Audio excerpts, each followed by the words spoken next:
Radio, where we discuss anything and everything beyond the scope of normal.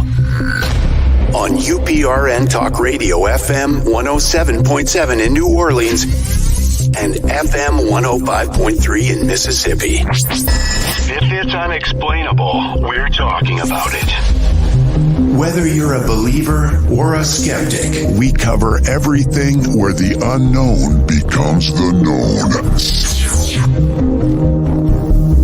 And now, here are your hosts, Jenny Nicasio and Tom Callway. Good evening and welcome to Chasing Prophecy on 105.7 in New Orleans and 105.5.3. I think I said that backwards. Oh my God. All well, thank you for joining us tonight on Chasing Prophecy, where we discuss anything and everything beyond the scope of normal. I'm Jenny Nicasio along with Tom Callway. And Chasing Prophecy is broadcasted on many different platforms, including YouTube and Facebook. And soon we're on Roku too. Is that right? Yes, we are. Roku TV. Hello to everybody watching. Good evening, everybody. So how are you, Tom? I'm doing well. Great to be with you again. Great to be with everybody. Hello, America. We have a wonderful show for you today.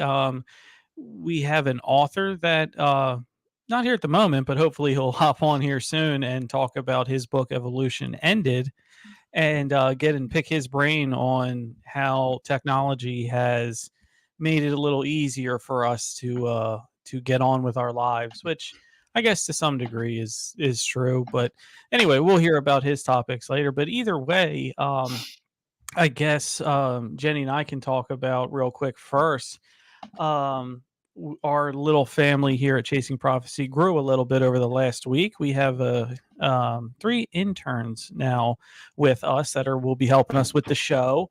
So you'll be able to, I'm sure they'll hop on at some point over the summer here, but you'll be able to pick their brains as well. We love, growing this methodology, this thought process, and challenging everything. And if Jenny and I can corrupt a new generation, then I think we achieved our goal here. Is that right, Jenny? Yeah, it was most definitely. I hope we don't corrupt them.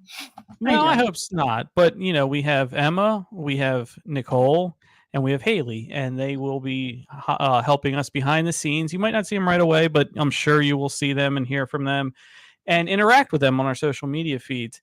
And the reason why I brought them up is because they did a great job of putting some Chasing Prophecy, content for us in a folder for all of you, America. So we will, delve into that at some point here. And pick the brain of different conspiracies and some really cool videos. So one, and I can go into this first one, Jenny. I'm going to put this on the stage here, and let's see what let me get. I looked at this. I have my thoughts, but I want to see yours first.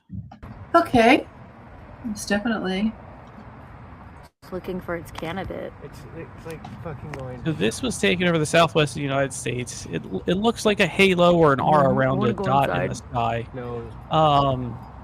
It gets a little better. They zoom in here, which you can definitely see that whether it's cloud cover or if it's emitting this aura, there's definitely something. Here's a better. There you go. You have it better there. But they went one step further, and we love this. We love when people go one step further and reach out to NASA and SpaceX, and they confirm there was launches in the area. It was SpaceX? There was no launches in the area at SpaceX or Wasn't NASA. That Starlink? No Starlink? Well, Starlink would be from SpaceX, and they didn't launch any of them there. So definitely an interesting video. One theory, Jenny, and I want to see what you think about this, is that when you see those aura ones, they're actually capturing the moment in time of it coming into our dimension. That's why the light's not at, if you were to believe, because there is that school of thought that it's either interplanetary or interdimensional. One of the theories is for interdimensional, when they come in, it's almost like when you turn an old school TV on and it like has to come into focus and then there it is. Mm-hmm. That's what that theory was. Can we watch it again? Sure. Yeah, I'll put it back on.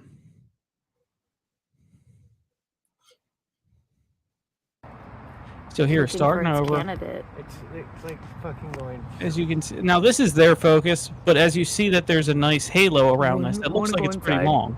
No.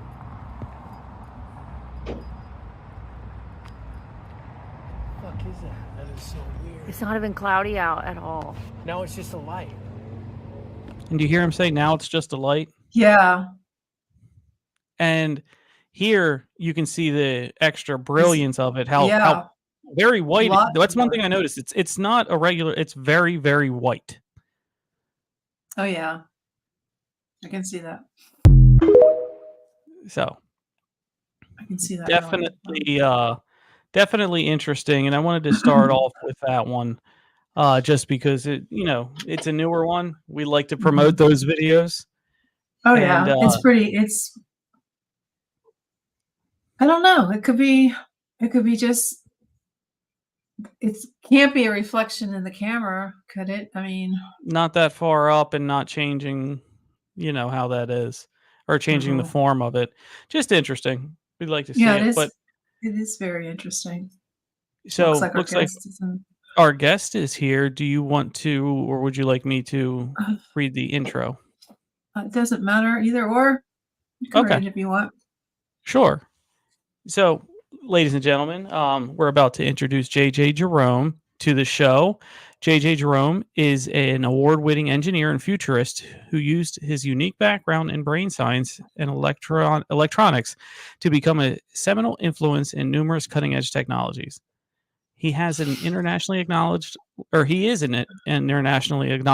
leader in developing intelligent buildings, and is currently one of the nation's leading thinkers on using AI to mitigate climate change. His book, Evolution Ended, posits that humanity is in the midst of a technologically induced transition that is dramatically affecting our social, economic, and political systems. Evolution Ended shows how AI has accelerated this trend to lead to enormous changes in how we live, work, in the very evolution of mankind.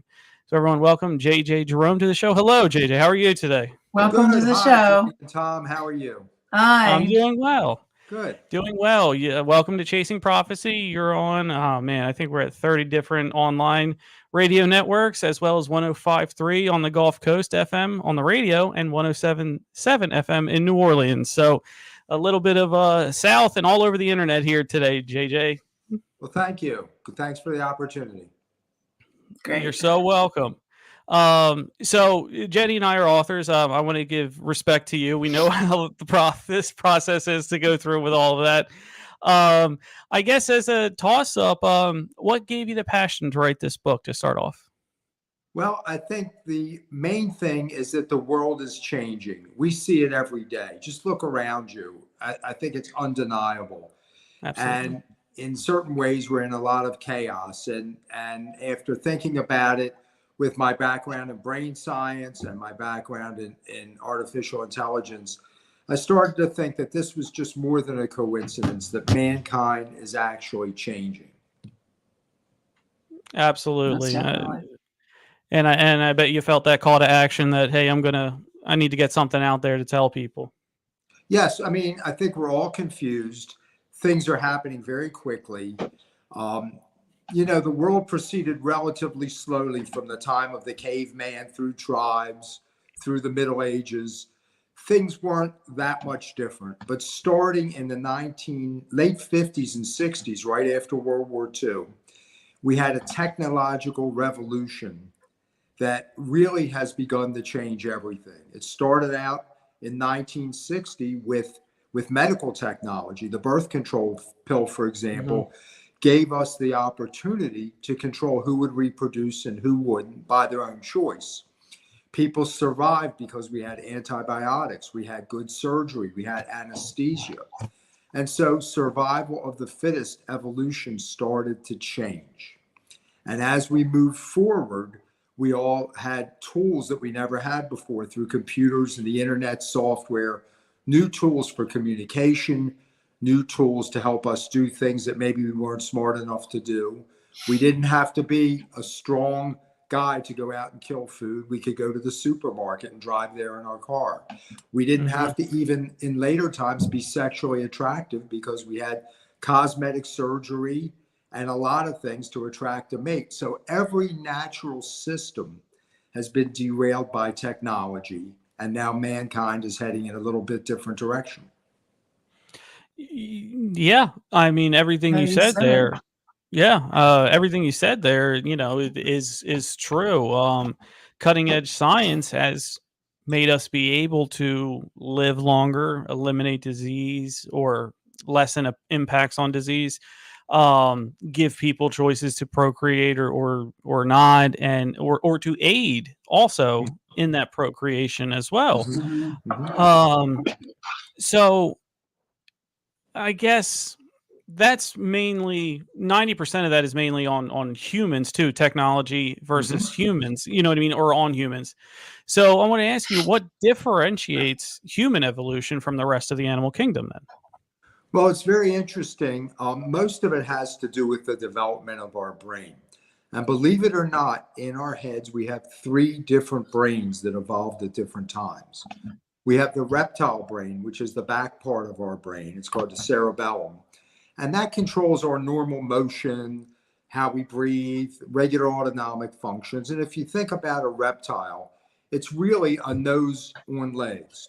It sniffs out where it can find food. It sniffs out where it can find a mate, and it heads for it. It's really not very complicated. Think of an alligator, think of something like that, a snake. The middle of the brain evolved during the mammal times, and that is chemically oriented. That's all hormones. It's about hormones like oxytocin that make us feel loved. It's about hormones like cortisol that make us feel stressed.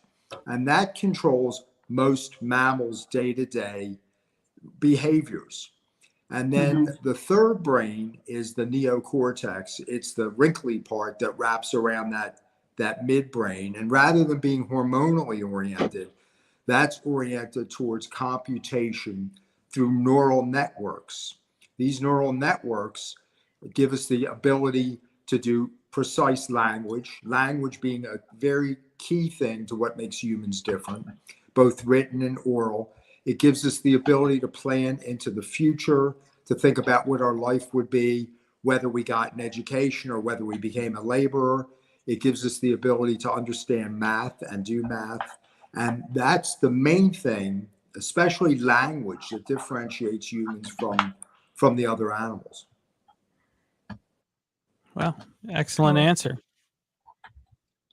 And it's that language that allows us to develop complex technology. Almost nobody except maybe Edison develops complex things on their own, complex technologies. We have to be able to write down plans and blueprints and specifications and talk with each other and decide with each other what's going to work and what isn't, whether it's battle plans, whether it's other strategies, or whether it's technology. It's that ability to interact with other humans through complex language, written and oral, that gives us really an edge over apes and other animals.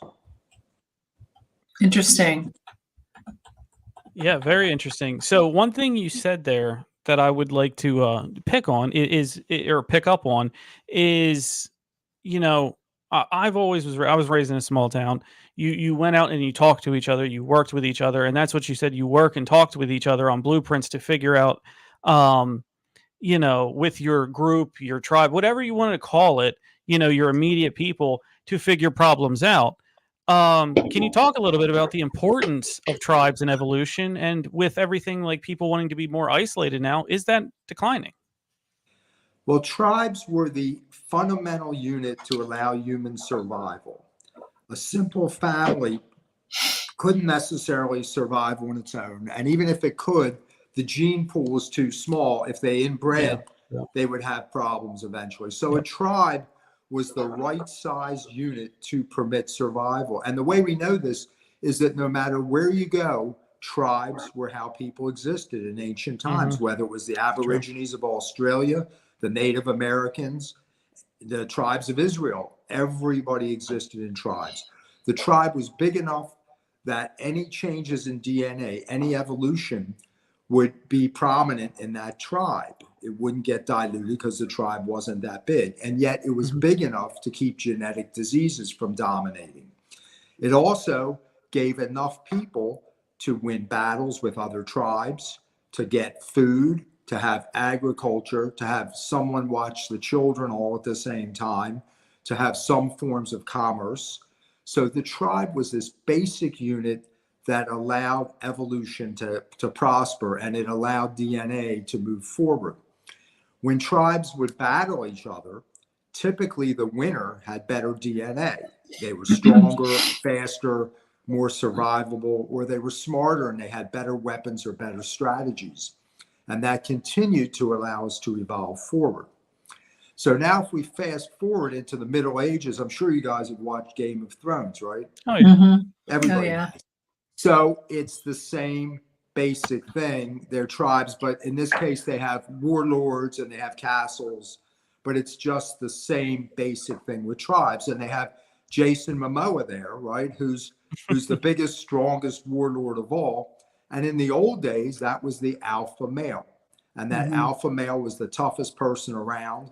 You needed him to win battles. And if you challenged him, he'd probably kill you. But he was the one with the most survivable DNA. And he got to mate with the woman who was the most desirable, or the one who had the best breeding DNA. Again, evolution moves forward. But when we start to get to the Game of Thrones and to that period of time, we start to see that it wasn't always just the biggest, strongest man. If you remember, they could buy their armies. They could hire knights. So it turned out to be, in those days, the person with the most money or the most influence with the king or the most influence in some other way. They started taking the alpha male concept and moving it out to their followers. And then it became the person who had the most followers. Interestingly enough, social media followers are still important, right? Yep. Then as we moved further, think about America in the 1920s, maybe even later, waves of immigrants came to the US. And these waves of immigrants lived with themselves in their own tribe. They lived in a ghetto. The Jewish people lived with the Jewish people. The Irish people lived with the Irish people. The Italians lived with the Italians. And so they maintained a sort of a tribe. They didn't have homeless people back then because the tribe would take care of them.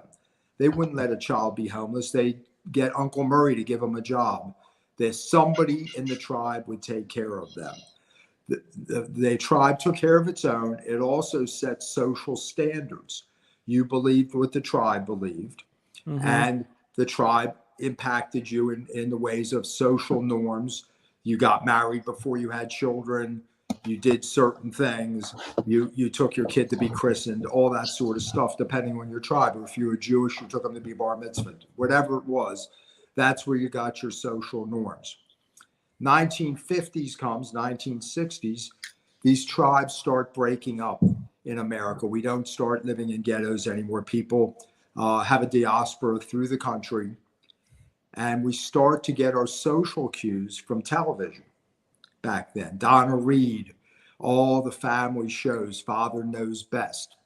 Now we're watching TV. We're not interacting quite as much in that small town with our peers like we used to be. We start to get our social cues from the media.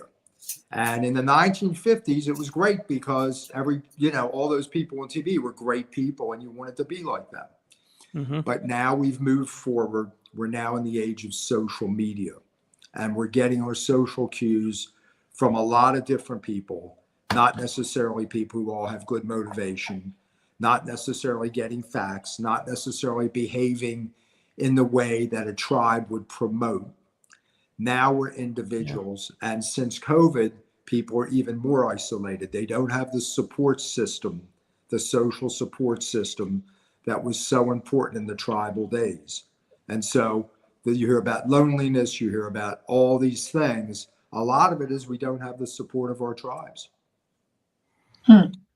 Are the political parties substitutes for tribe now? In my opinion, they are very much so. And what is the proof for that? Well, tribes have sacred values, right? And people buy into the whole ball of wax, whatever it is, whether it's religion or tribe. So the Republicans, they have an agenda. And when you talk to people who are Republicans, Democrats are the same. They have certain sacred values they believe in. And you can talk to, I don't know, 9 out of 10 Republicans, and they buy into each of those particular points. Democrats, the same. They have their sacred values, and they buy into the whole ball of wax. And what they do, and this is what tribes did, tribes would always consider themselves superior to the other tribes, okay? They protected their tribe. They in those days, it was protecting their DNA from being polluted from outsiders.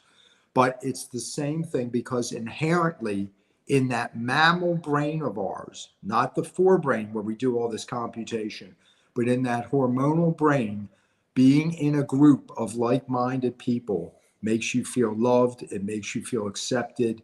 It emits dopamine. It emits oxytocin and these hormones that make you feel good about being in your group or with your people, whether it's Democrats or Republicans or your church or your pickleball league. It's all the same. Humans are designed to be in groups. They're designed to have a leader, an alpha leader. Most people are followers because they get stressed out if they're put in a position with no one to follow. But this is that hormonal midbrain that still is what dominates us. And the forebrain is typically used once people have a good feeling just to rationalize why they're doing what they're doing.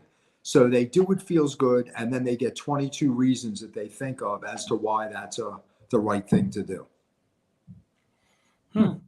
Makes so much sense in how people follow that.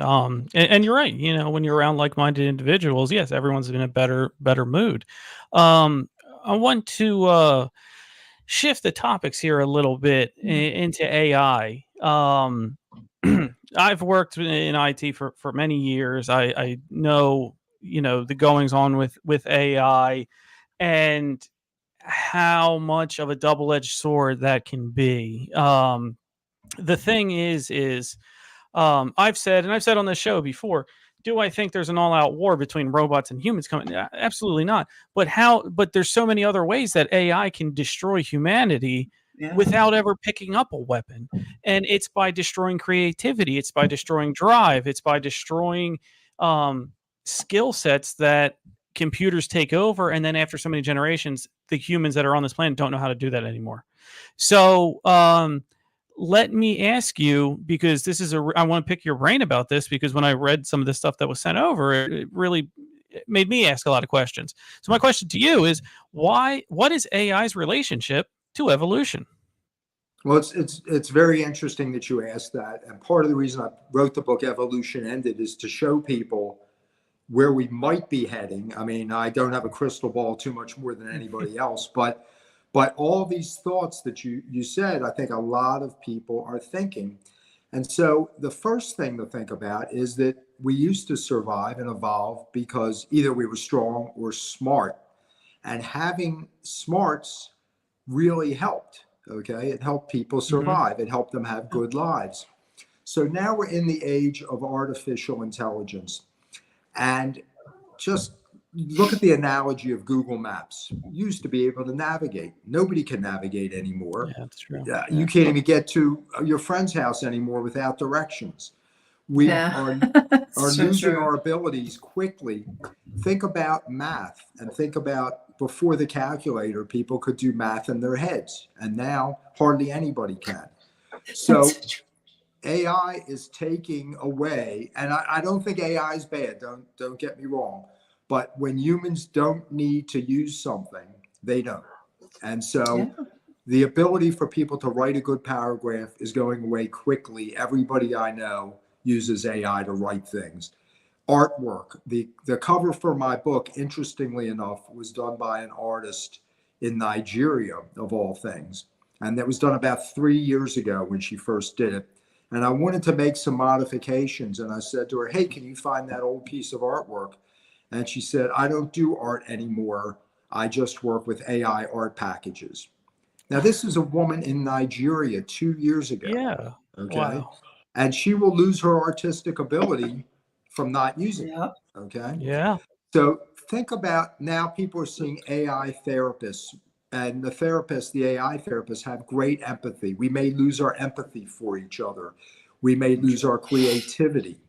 So there's the downside, Tom. I think you really correctly identified it. It's not so much that AI is going to take over the world and the robots are going to attack like you see in the movies. I think the thing is, what's going to be the motivation for us to be creative, to be clever, to be able to attract other people when AI is going to select our mates for us probably in the very near future. There's so many things, and I want to diverge just a little bit into one other portion of it. Yeah. And that is have you guys heard of the Turing test? No.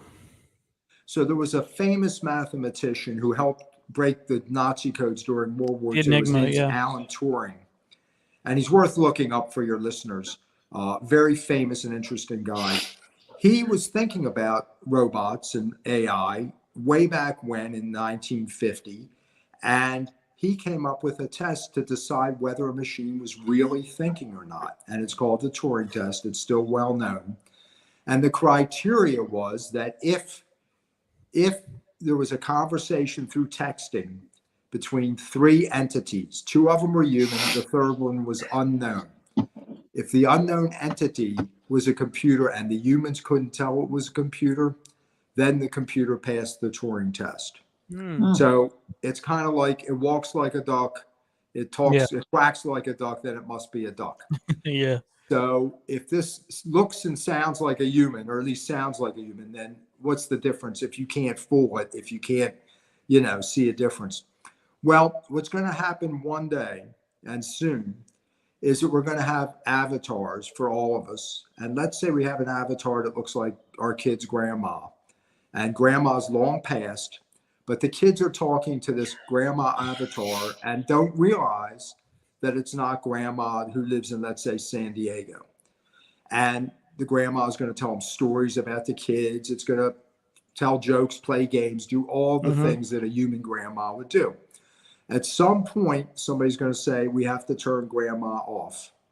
And one of these grandkids is going to say, how can you do that? Grandma's a living thing. And it's going to go to court. And the court's going to say, well, grandma is indistinguishable from a human. It passed the Turing test. Oh, my God. Therefore, it must be a thinking thing. And how can we terminate the existence of a thinking thing? Would that not be murder? And so this will probably happen. And we're going to have to make a big decision as a society. Do we give artificial intelligence, which may also be robots? Robots are just AI with arms and legs. Do we give it the rights of humans, or do we essentially give it lower class status? If we give it the rights that we have, can it vote? Will it have to be paid for its work? Will it unionize? What will happen? Will it be able to own businesses? Will it be able to enter into a marriage where it inherits the money? Will it have custody of children? I mean, it goes on and on. And we have to make a decision as a society what we want to do. If we don't give it rights and it has feelings, are we creating a class of slaves? Oh man, there's a lot to unpack with Yeah. that one. A lot to unpack, but I mean, everything you've said, we've thought of, and we've actually had somebody on the show not too long ago was like talking about generative AI, and it's like, do we need to have the discussion of strangling the infant in its sleep at this point? You know what I mean? Or let it go, and you can debate that on both sides. You know what I mean? Because there is a lot of great it can do. There's a lot of bad it can do. And if we are the controller, there's a lot good of us and there's a lot bad of us. So yeah, there's a lot. Very interesting. There was a series on, I can't remember. I think the BBC had it. It was called Human. and they were all like AI, and there's the humans, and then there was the AIs, and they had actually had a conscience. They developed a conscience. This is hard to just, are they human? Are they? But they were called Sims, like Mhm. simulated humans. But Mhm. it was really cool. But I can see that could happening, because where do you draw the line? Yeah. Well, When interestingly, I was talking about the neural networks in our frontal lobe or in our Mhm. neocortex. The artificial intelligence, the way it works is that they have artificial neural networks. So mathematically, it's pretty much the same as what we have. Okay. So if it mathematically is the same, and you guys have, I'm sure, already seen some of the things that Mhm. ChatGPT and some of the Oh, Oh other for things sure. do. gosh. It's Yeah. Yeah. incredible, right? Is it not necessarily? It may think just like us. It may develop a conscience. It may be able to feel like we do. We don't really know, but there's no reason that it shouldn't. And this is a gigantic moral dilemma for countries that are still dealing with racism, for example. Imagine the Yeah. potential racism with Yeah. a AI, a species of AI, right? We can't even get over the color of each other's skin. True. Imagine what this is going to be. So it could lead to violence. It's going to certainly lead to Oh protests. my God. When people lose jobs, and they will, Yeah. people are going to be very upset. So it's going to be a very interesting time. And this is why I wrote the book Evolution Ended, to explore some of this stuff. Definitely. Fascinating stuff to explore, honestly. And you're right. I agree with everything you said there about, um, a certain type of racism towards these sentient or they would now be sentient robots at that point. And you're still going to have people who are saying, oh, they only got in power because the robots voted for them, or they're programming the robots to vote for them, or, but it it would take multiple generations for the coexistence to happen peacefully. Um, and building these neural networks, all you need is one of them to actually come across a decision that, or make the tie in their neural network that if this, then this, and that if this is pain, hurt, destroying me, then I can Mhm. fight back. And then everything is everywhere at that point. So we're not the first to think of this, believe it or not. In 1950, the famous science fiction writer Isaac Asimov published his book Mhm. I, Robot, which he wrote in the Yes. 40s. And in that book, he put out 3 laws of robotics, which is the same as AI essentially, because Hmm. he was also worried about this, even way back all those years ago, 70 years ago, right? And his first law was that robots have to obey. His first law was that robots cannot injure human beings, right? Hmm. The second law was that they have to obey human beings, and the third law is they have to protect themselves. Those laws aren't quite adequate for today, but it just shows that people have been worried about AI 70 years before it even existed. Yeah. Yeah. And they did a good job with that movie, early 2000s, Will Smith, I, Robot. And that's where a lot of us were introduced to, well, the Asimov rules, because those were the same rules that they had in that movie. And I know it was a fiction movie, but it brought a good point forward that, you know, robots can't harm humans. And the second one, they can't harm humans, or they have to obey humans, but they can't harm humans if you tell a robot to do that. But they can protect themselves if it goes against the second law. Well, Mhm.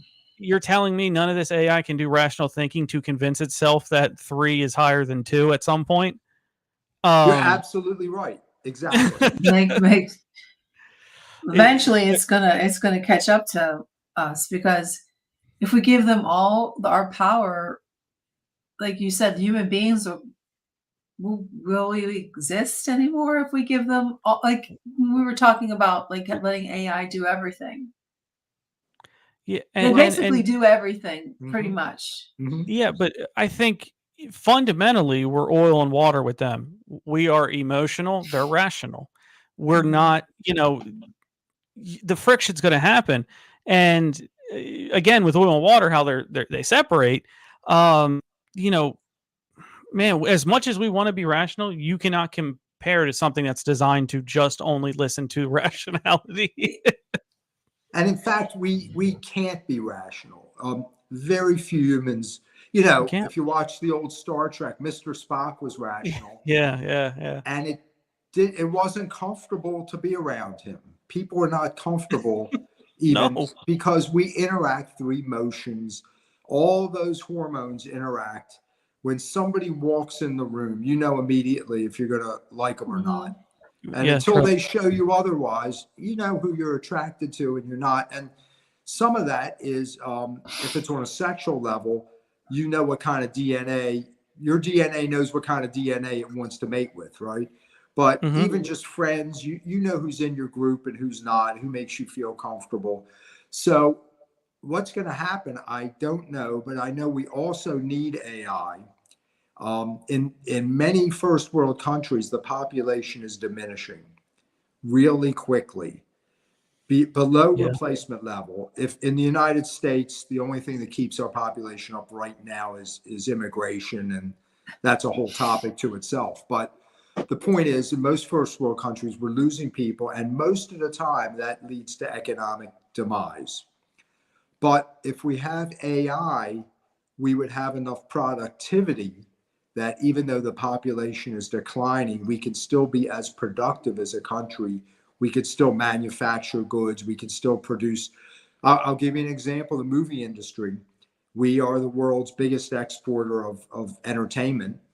And with AI, you can make a Netflix movie a lot more quickly and easily with fewer people than you could before. So we could still be the #1 exporter of movies with half as many people. And the other thing we need AI for is that the great leaps forward in society come from geniuses. Da Vinci, Einstein, Steve Jobs with the iPhone. Yeah. It's not a continuous process. It happens when somebody comes along, Madame Curie, who just takes it to a new level. And there's not that many people like that. They only come along maybe every decade or 2 or 3. AI has the ability to be those geniuses for us, to take us to the next level much more quickly than we would be able to do it on our own, waiting for a new genius. And so we can accelerate in so many ways and make our lives much better with AI, but it's a double-edged sword. And the downside, as Jenny was saying, is what will humans become? And what will we do? Will we be playing pickleball 24/7? I don't know. But we have to figure out what our purpose is going to be when the hard stuff's going to be done by AI. Most definitely. Well, it was so great to have you on the show tonight. Where can someone get your book? It's on Amazon. My website is jjjerome.com. I believe I'm JJ Jerome 11 on Twitter, but you can just search JJ Jerome. And I appreciate the time to give you the message. I appreciate you, and we got to have you on to talk more AI in the future. Absolutely. And best of luck, with the book. Everybody, Evolution Ended. Go buy it. Go buy it. Go buy it. Thank you, JJ, for being on. Yeah, thank you for joining us tonight. Thank you. Bye. Oh, it's very interesting. Very good stuff. Very interesting. Here's what. Let's take a break, and then we'll discuss that. And I have a couple more clips for you. Most definitely. We'll be right back. Tragic accident thanks to Lucian, an enigmatic being. Her newfound abilities catch the attention of a secretive government agency. Drawn to Lucian despite the danger, Samantha is unaware of his true identity. She teams up with Lucian's brothers in a daring mission to rescue him.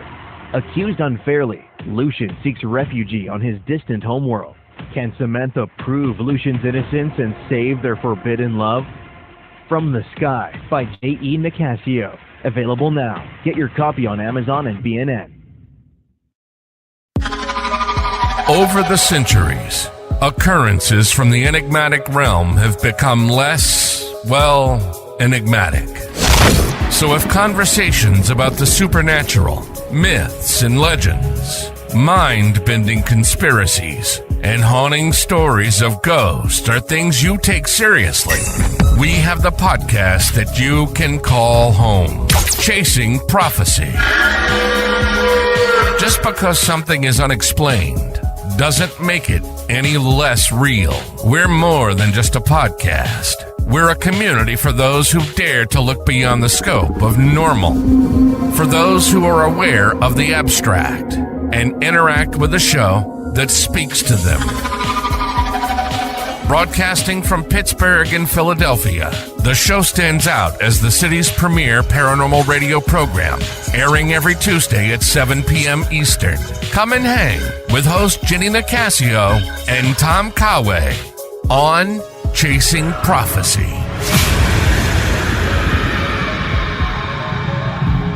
Meet Daniel Knight, a psychologist with an extraordinary gift to absorb and heal the deepest wounds of the mind. In the heart of a chilling investigation, every secret unraveled binds him closer to darkness. But as he delves into the psyche of a killer, his own demons emerge. Caught in a battle within and against an evil that seeks to exploit his powers, where the line between savior and victim blurs.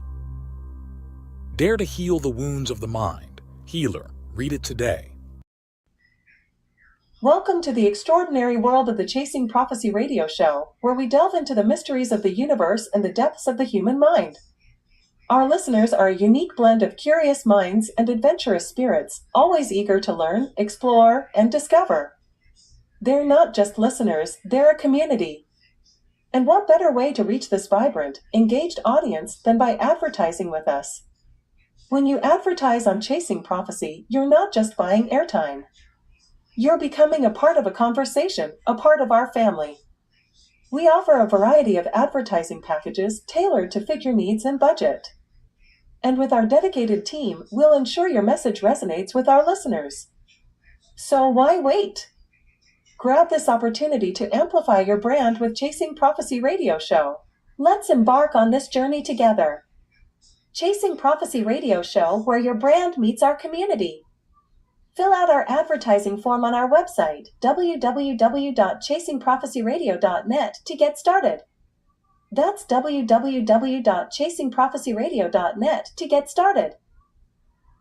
Samantha survives a tragic accident. Yes. So I reworked the commercial a little bit. Lovely, lovely, huh? We always love that. Mm-hmm. Yeah, it's pretty cool. Yeah. So we have some clips that we can show people, and I had to rework the ending of that a little bit too, because for some reason it started running together, the end of the book and then the beginning of the Chasing Prophecy. So I said, might as well just start from scratch. But let me ask you, Jenny, are you familiar with Dr. Stephen Greer? Yes, famous ufologist. Absolutely. Okay, good. I listened to all his. There's all these documentaries. What a smart man! Yeah, that's a Mount Rushmore of ufology. Everybody, please, if you have a chance to watch, listen, read anything that he has to say, this guy knows his stuff. He's a brilliant man. But he has a photo that got out on TikTok, and he's not like a famous celebrity, right? So it's going to take a while for things of his to get out. But I'm going to add this to this TikTok to this screen. Rare alien gray photos. What do you think? So this looks like a field, and there's these grays or humanoid figures out in the distance, right at the light line. And they zoomed one in. And you can make out gray, little short guy, little gray. Exactly. They fit the characteristics. The long arms, a long head, big head, and huge eyes. Now that's standard. Anywhere you hear anybody talk about a gray, you're going to get that description. And if this was just somebody who, you have to take it with a grain of salt, but Dr. Stephen Greer is a famous ufologist. For him to put his name anywhere associated to this photo, it lends to some credibility to me. And it's just, this particular TikTok is at Fallon1, and the number 14 afterward. So if you want to see it, go ahead there. I'm sure you can Google Stephen Greer alien photo or gray alien photo, and it'll come up. But please check it out because they're multiple. I see at least 3, and they are creepy. You're and right. there's more on the bottom. There's like 3 walking. Yeah, 3 of them walking. And now, folks, where they're was in the this taken distance. again? Did it say? This was taken on a ranch in western Texas. Now, I'm not a geography major, but I know western Texas is pretty deserted. Most of Texas is all on the eastern side, with Dallas, Houston, and Austin and that sort of thing. So for it to be a ranch out, could he have captured or somebody had captured a picture pre mutilation, how they mutilate cows? It could be, that would certainly make a lot of sense being on a farm in a ranch. But the only thing that's a shame is they're pretty far out. So when you zoom in, it's pretty pixelated, but you can still make out the outlines of everything there. I definitely see it. I do too. I absolutely do too. It is. I see it. Yeah, one of the better compelling videos that I've seen, or pictures, I should say. It's not a video; it's pictures, everybody. So just keep that in mind. But it's one of the more compelling things that I've seen, especially this year. Honestly, in 2024, it's one of the better ones I've seen in 2024. It definitely is. Definitely, I see it completely. It's a lot of creepy ones out there. Absolutely. And here's another one by Stephen Greer. Now, this is a little bit out of his area, but it's definitely within our area. So I'm going to play this. This is an audio one, so you don't have to, for everybody listening on the radio, drive time, please just listen to this. But it definitely fits our conspiracy model. Marilyn Monroe didn't die of an overdose. Boop, boop, be doo. He said, do you know why they killed Marilyn? Mr. President, the late Marilyn Monroe. And I said, well, I didn't until I got this document.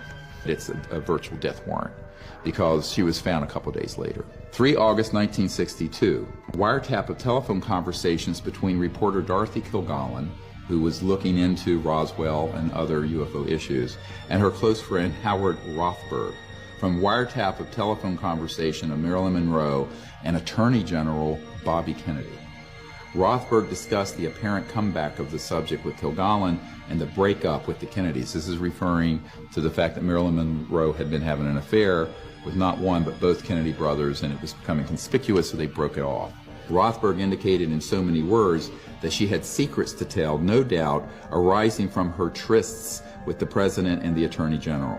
One such secret mentions the visit of the President at a secret air base for the purpose of inspecting things from outer space.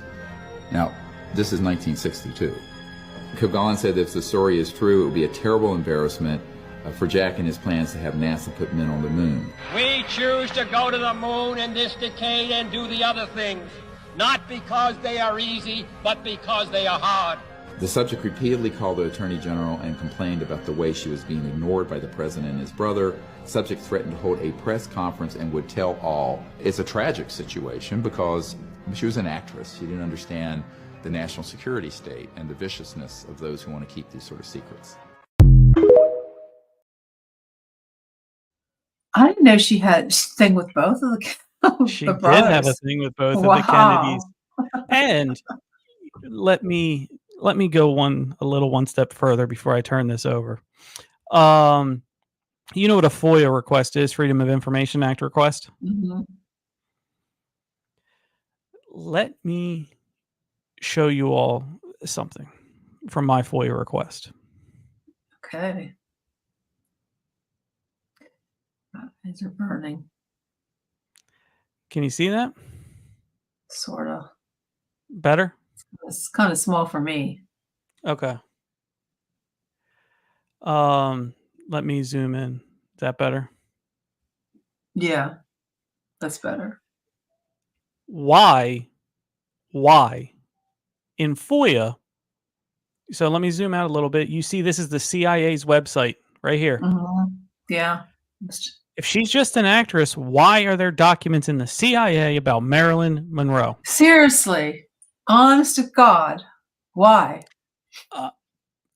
let's do a I forget his name, Billy something. But wait, there's more. There's more. Yeah, but wait, there's more. So we're going to go even further down this rabbit hole, Jenny, because that's what we do here on Chasing Prophecy Yeah, Radio. rabbits. Going down the rabbit hole. I opened this one. Look, you can't read it. No, you can't. Why did they do that? Because they don't want you to read it. Why do you think they did? They have to turn it over, but they don't have to make it readable, right? Right. Okay, I see committed suicide. What they want you to see, you can see. Yes. But I highlighted this one part.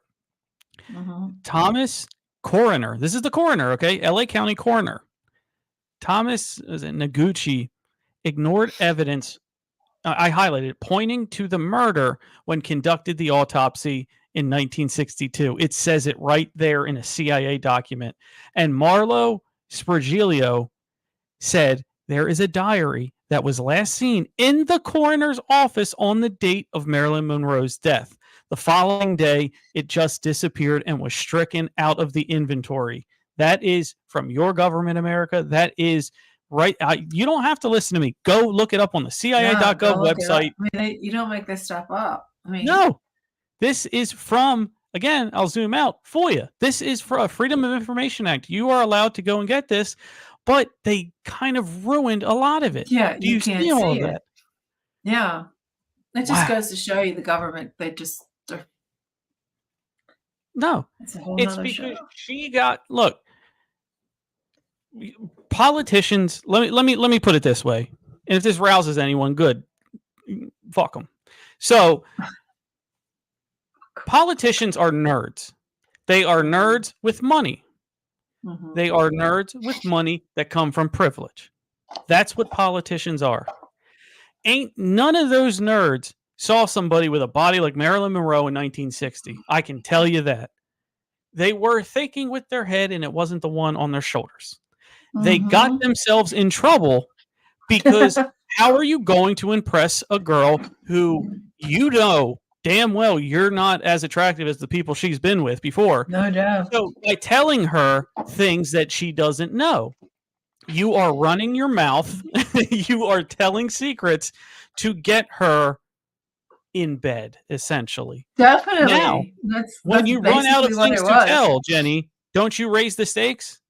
Yeah. They probably started off with just little different things, you know, hey, I can help your mom get a house, I can do all of it. And eventually, when she gets bored of that, you got to go higher. And then you got to go higher. And then he takes her to, I believe it was Nellis or Wright Patterson. It could be Nellis because that's in outside of Las Vegas. That's right near where she was in LA. It could be Wright Pat, but I'm pretty sure it was Nellis. And show her things instead of telling her, to keep her there, to keep her engaged. And engaged. Not only that, they didn't mind sharing in the family, if you know what I mean. Well, it's just amazing to me they did. It's like shared. Oh, it's kind of creepy. Now, well, look maybe at this. They did look. it together. Maybe it wasn't just separate. Maybe it was like some kind of threesome. Well, do you know what they say about DC and certain sex lives down there? It'll make you throw up or whatever the analogy is. But let me tell you this. As a guy, and I'll be honest, you know. Go ahead, tell. JFK and Robert, arguably attractive guys for the 1960s. Yeah. But they are nothing compared to people she sees in LA, where everybody's attractive, everybody's hot, everybody. So how are you going to get ahead? How do I, okay, well, maybe she's not physically or attracted intimately, but she is really interested in this. It's a way to get your foot in the door. You need to find a way. If you're looking for that girl at the bar, the girl wherever, you want to get your foot in the door, correct? Yeah, you do definitely want to get your and because listen, I'll tell you this, Jenny. I bet you they in Connecticut, they could have pulled any tail in any bar, right? In Connecticut and Massachusetts, all the way over there. This is an LA girl. An LA girl who made it herself. So she was murdered too. She didn't commit suicide. I know. I just want to say this. Yeah. Let's go. I know.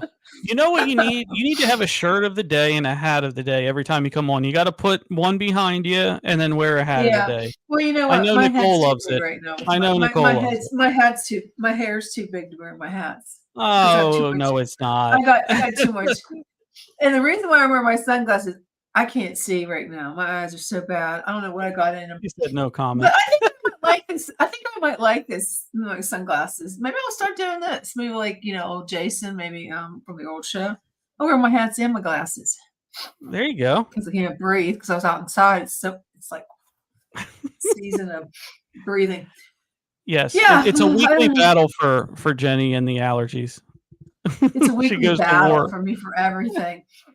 Yeah, it's my life's Oh, a man. battle. I just had what do you call it? Oh my God, I can't say hibachi. Was it hibachi? Hibachi? Oh, Yeah, did you catch the down- shrimp?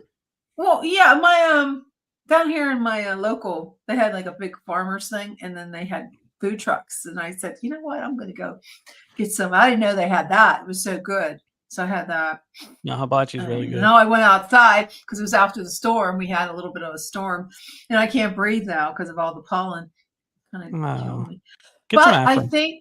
I know. I think what we're going to do this weekend, we're going to do that live. We're going to do that Facebook, not Facebook, the Yeah, TikTok I'm down. live. We're going to So do if that. you have TikTok, we're going to do it. We're going to do it probably Friday. What time do you want to do it Friday? Think of a Was it time. 'Cause 9? we're going to advertise it. Is that 9 too late o'clock? for you? No, that's not too late. Just see, Okay. see what happens. Right. We'll just be talking about. I want to talk about some weird stuff that I heard on YouTube. There's a little story about. I might have to do one tonight on TikTok about Walmart. There's a little Walmart secret. About the underground stuff? Yeah, I saw that too. I'm going to, by all means, please put that out there. We're gonna If talk we can about weird leave shit. every show on a conspiracy note, I think we're doing our job. I think so too. And I'm going to tell you right now, our show numbers pick up viewers at the end. So I think maybe we're going to have to do maybe next. We don't have any guests scheduled next week, do we? I think we have one more, and then we have a little. We're just gonna make them half the show, and then from now on, if we don't have a guest, we're just gonna pick a top. Just have a bunch of topics of what's in the news. What's Yeah. we Nicole got loves it. Trump got and he's a felon Yeah. now, and I'm gonna vote for him. Sorry, people, if you like Trump, don't like Trump, too bad. Jenny's We're carrying gonna talk PA about- for red. Yes. Actually, I decided I was going to do something this week. Yeah, you went shopping at Walmart. Walmart scares me. I know. Target is starting to get me too. So I'm an Amazon person. I buy everything on Amazon. Yeah, I hear that. And we're going to talk about Alex Jones. I know you people don't like him, but he's going off. The feds were at his studio. They want to shut him down. And if they shut him down, we're in trouble because he gives us tomorrow's news today. And we need that kind of stuff because he'll tell us stuff that you're not going to find anywhere else. It's true. And I watched him all weekend long because he was actually at a studio all weekend long, staying there because he was afraid if he left, they were going to shut it down. But he's on Tucker had him. Joe Rogan had him. I mean, yeah. Man knows look his at stuff. Elon Musk. He's on X. I mean, go get your t-shirts for felon. So I got mine coming in the mail tonight. Can't wait. I got a hat too. But we're over because we're gonna get yelled at by Michelle. Yeah, we're All gonna right, get yelled. everybody. I just want to say thank you and for joining us tonight. Make sure you check out Chasing Prophecy Facebook page to get the news on when we're going to do the TikTok. Yes, absolutely. It should be a really cool show. So we're going to go head out. Have a great night. Enjoy your weekend. We'll see you on. Bye, everyone. What did we say? Friday. Friday. Was it Friday? Friday. Okay, Friday TikTok.